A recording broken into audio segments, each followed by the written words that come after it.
only be given in tribute to me.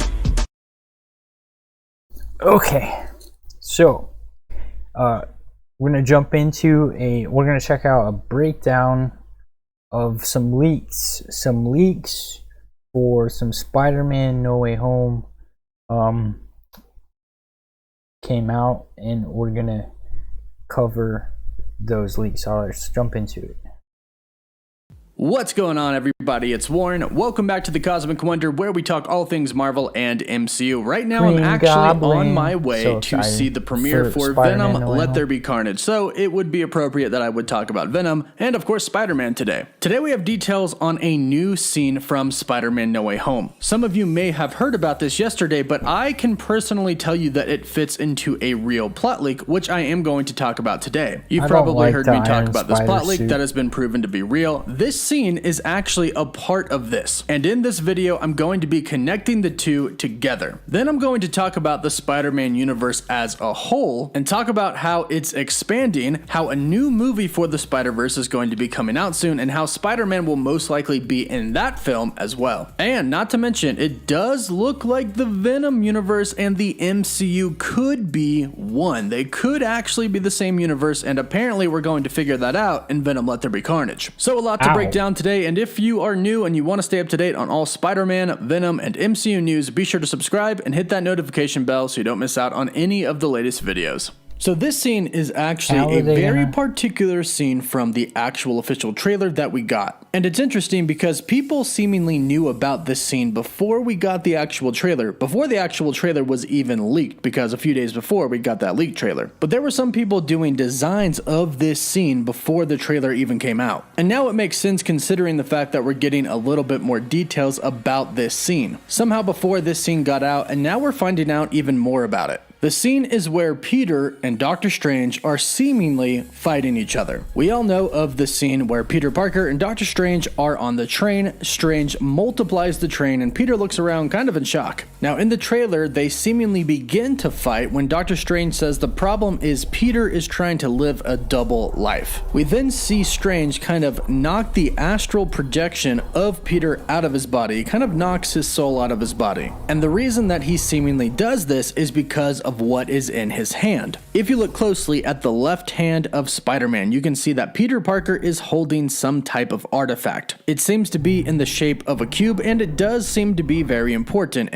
enough for Peter to try and take and Strange to go after him for. Now this report of this scene is coming from the CosmicCircus.com, and this is what they have to say about this cube artifact. They state that the cube's nature is actually original to the MCU and not something that has been seen in Marvel Comics before. However, they go on to say, but more on that another time, not giving any more details about the cube. Fortunately, I do know a little more about the cube, which I'll talk about in a bit, but let's finish this scene first. The Cosmic Circus goes on to... Yeah, I don't think that Spider-Man could beat Doctor Strange in a fight at all. Like, there's just no way. I mean, look at the of Infinity War. In Infinity War, Doctor Strange was the only one that really held his ground against Thanos. On the fight on the that planet, I can't remember its name. Titan, that's the planet. On that fight on Titan, Doctor Strange was the only one that actually held his ground. Now you could argue Iron Man did an okay job. Yes, but really Doctor Strange was the only one who actually even slightly phased him. There's no way. There's just no way. If Doctor Strange really was in a real fight with Spider-Man, he would not have any ground to stand on. Learned that during this chase sequence, there will be a point when Steven will actually use the Cloak of Levitation to try and trap Spider-Man during this chase. And again, more on the chase in just a bit, but they go on to say, so, by technicality, Peter will don Strange's iconic cloak at one point during the chase sequence, much like we saw his variant counterpart in What If. However, instead of the cloak teaming up with Spider-Man like it did in What If, it's actually going to be going against him. It's still going to be Strange's and Strange Strange is alive and not a zombie, and apparently he is going to use this to hold Peter in place and bring him back to him in order to confront him directly. So that'll be a cool scene to see. We kind of saw the cloak fight on its own during What If, but now we're going to see it happen live action against Spider-Man. Now, as far as the cube is concerned, and as far as this so-called chase is concerned, here's what we know. Peter, in the beginning of No Way Home, is going through all the repercussions of Mysterio's lie. Mysterio, of course, said that Peter Parker attacked him and then killed him. We know that Peter is going to go to court in the beginning of No Way Home, and we know that things get hard enough and rough enough that he ends up going to Doctor Strange and asks Doctor Strange to cast a spell to make everybody forget that he's Spider-Man. This is something that a plot leak told us months before the first trailer even came out, and here's what the plot leak has to say about the rest of it, about the cube and the chase. The plot leak says that the spell goes wrong, and we do hear Doctor Strange telling Peter that he is tampering with the spell as he's doing it in the trailer. So the spell goes wrong, and it ends up bringing 5 spider villains from other dimensions to the MCU, and of course we know which ones they are: Doc Ock, the Green Goblin, Electro, Sandman, and the Lizard. Norman Osborn is talking to the others, asking what is the last thing they remember, and they all say that's... So we got Willem Dafoe from Spider-Man 1 as the Green Goblin, who's going to be the main villain. And then the Sinister Six is going to be Doc Ock from Spider-Man 2, played by Alfred Molina. And then Jamie Foxx, Electro from The Amazing Spider-Man 2 with Andrew Garfield. And then the Sandman from Spider-Man 3 with Tobey Maguire. And the Lizard from The Amazing Spider-Man 1, another Andrew Garfield villain. So it's like, it seems like we're getting 3 Tobey Maguire villains and 2 Andrew Garfield villains. Hold on, 1, 2, 3 Tobey Maguire villains, 4, 5, 2 Andrew Garfield. We're missing one. If it's going to be the Sinister Six, who is this? Who is going to be the 6th villain? Who's going to be villain number 6?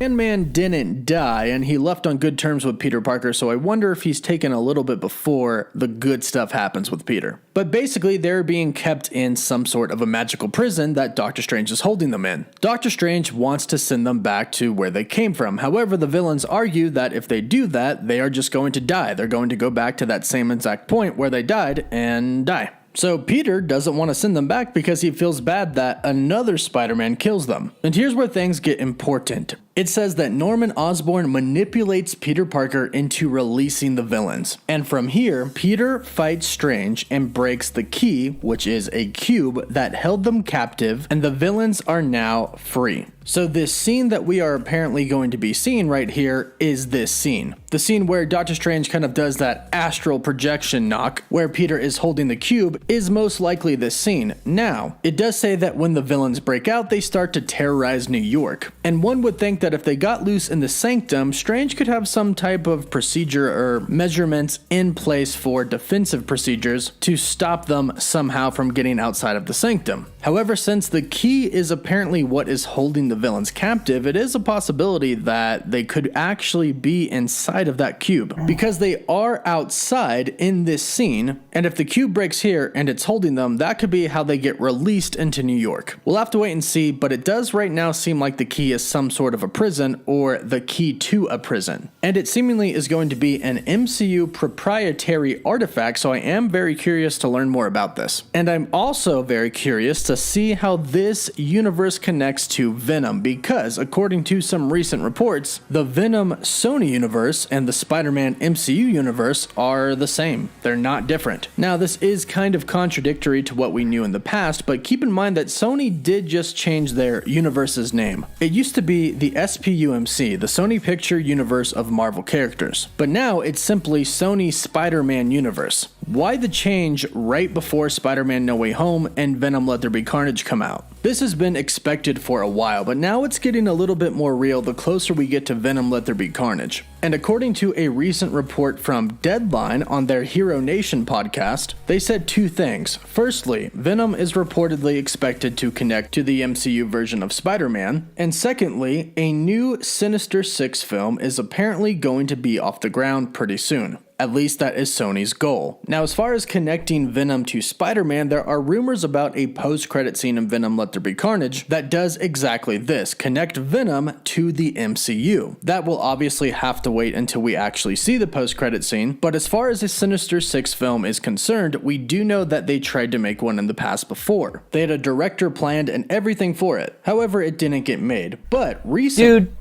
Dude, I've seen that photo. This is like that photo has been in videos before, and I never comment on it. It always occurs to me after the fact. Whenever that photo pops up in these compilations videos, why the fuck is Spider-Man, who's already wearing a mask, wearing a medical mask over his Spider-Man mask? It makes no sense. What the hell? Is it just some sort of blatant propaganda? Or, I mean, what is the reason for that? It makes no sense. Anyways, back into it.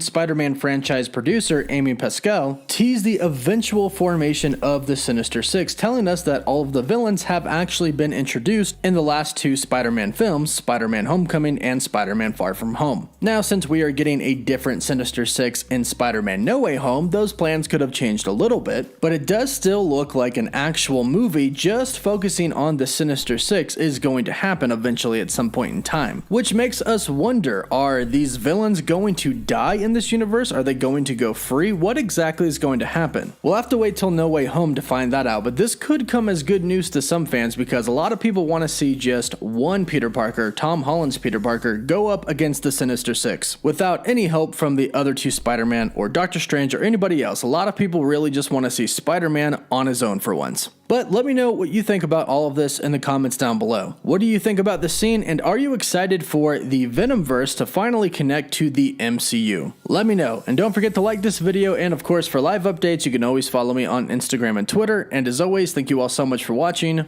Woof woof. Okay, so yeah, it looks pretty cool, and I don't know if Venom's gonna be the number 6 villain or something. I don't know. But it is cool that finally the Sony franchises are gonna merge with the MCU. So like they made a special deal that Spider-Man could be in the MCU with Sony in the first place, and now they're making a special deal so that the other Sony stuff like Venom can be in the MCU. I mean, it looks pretty cool. These